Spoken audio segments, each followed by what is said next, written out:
Hello दोस्तों, welcome back to the new video. और आज का जो डिस्कशन रहने वाला है टॉपिक के ऊपर, और वो टॉपिक है मिड सेमेस्टर एग्जामिनेशन। अब देखिए, पिछले कुछ टाइम से यहाँ पे आपके इंजीनियरिंग के एडमिशन काफी आगे बढ़ चुके हैं और अब कॉलेज में मिड सेम एग्जाम स्टार्ट होने वाले हैं। अब वो मेरे ख्याल से at the end of September या sorry at the end of November और at the starting of December होने वाला है। तो देखिए, यहाँ पे आपके लिए इंपॉर्टेंट क्या रहेगा मिड सेम एग्जाम के बारे में, वो सब कुछ आज हम डिस्कस करने वाले हैं कि मिड सेम में आपको करना क्या होगा।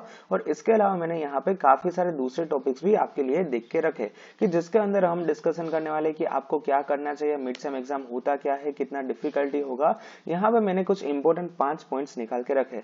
अब देखिए, यहाँ पे चाहे आप जीटीयू के स्टूडेंट्स हो, चाहे निर्मा के स्टूडेंट्स हो, या फिर कोई भी ब्रांच में हो, या फिर कोई भी यूनिवर्सिटी में हो, यहाँ पे आपकी मिड सेम एग्जाम तो डेफिनेटली आएगी। और मिड सेमेस्टर का मतलब ही ये रहता है कि जो आपका 6 महीने का सेमेस्टर रहता है उसके बीच में आने वाली एग्जाम।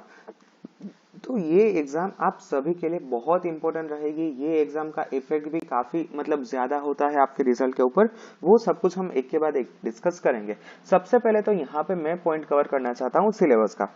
तो देखिए, यहाँ पे हर कोई कॉलेज का, हर कोई ब्रांच का, हर कोई क्लास का सिलेबस अलग होता है। अब मान लीजिए कि यहाँ पे अब मैं पर्टिकुलर बात करूँ एलडी कॉलेज ऑफ इंजीनियरिंग की, तो उसके अंदर कंप्यूटर में से जो 10 सब्जेक्ट्स है उसमें से 4 सब्जेक्ट्स ही चल पाए हैं as of the date of your mid semester. तो मिड सेम का जो सिलेबस रहेगा वो सिर्फ यही 4 आपके जो सब्जेक्ट्स रहने वाले हैं। मतलब ये जो एक सब्जेक्ट के अंदर टॉपिक रहता है वो। अगर हम यहाँ पे बात करें कि आप वीजीईसी में हो और वीजीईसी में आईटी के अंदर यहाँ पे एक सब्जेक्ट के अंदर 6 जो टॉपिक्स है वो चल गए, 6 चैप्टर्स। तो यहाँ पे आपका सिलेबस रहेगा 6 का। तो यहाँ पे इन शॉर्ट आपका सिलेबस आपकी जो फैकल्टी है वो डिसाइड करती है। तो जब भी मिड सेम आती है तो उससे पहले आपकी फैकल्टी आपको यहाँ पे जरूर से सिलेबस बता देती है। तो वो सिलेबस आपको यहाँ पे मतलब एक याद कर देना होता है कि कितने यहाँ पे चैप्टर्स आपको आने वाले हैं। तो इन शॉर्ट यहाँ पे आपका जो सिलेबस रहेगा वो डिसाइड करेगा कॉलेज।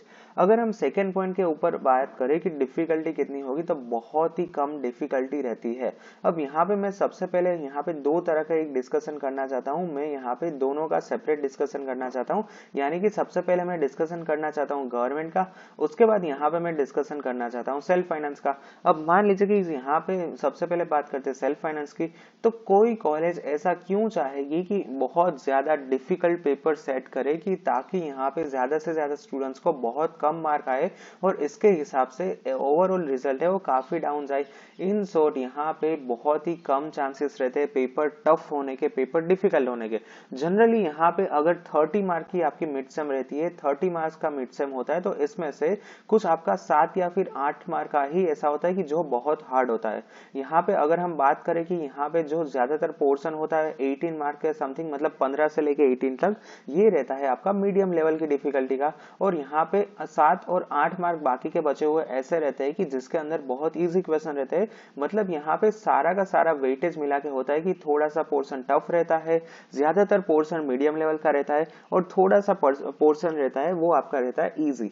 तो ये रहता है मिड सेम की डिफिकल्टी। अब इसके बाद अगर हम तीसरे पॉइंट की बात करें, और वो है यहाँ पे पासिंग मार्क। तो देखिए, ये जनरली डिपेंड करता है university to university, but generally आपको यहाँ पे एक गोल सेट कर देना है। भले ही यहाँ पे 30 मार्क की मिड सेम रहती है और इसमें से पासिंग मार्क बहुत ही कम, या फिर मेरे ख्याल से यहाँ पे रहते हैं 12 के समथिंग। अब ये आप एक बार अपनी फैकल्टी से पूछ लेना, क्योंकि ये हर कोई कॉलेज का डिफरेंट रहता है।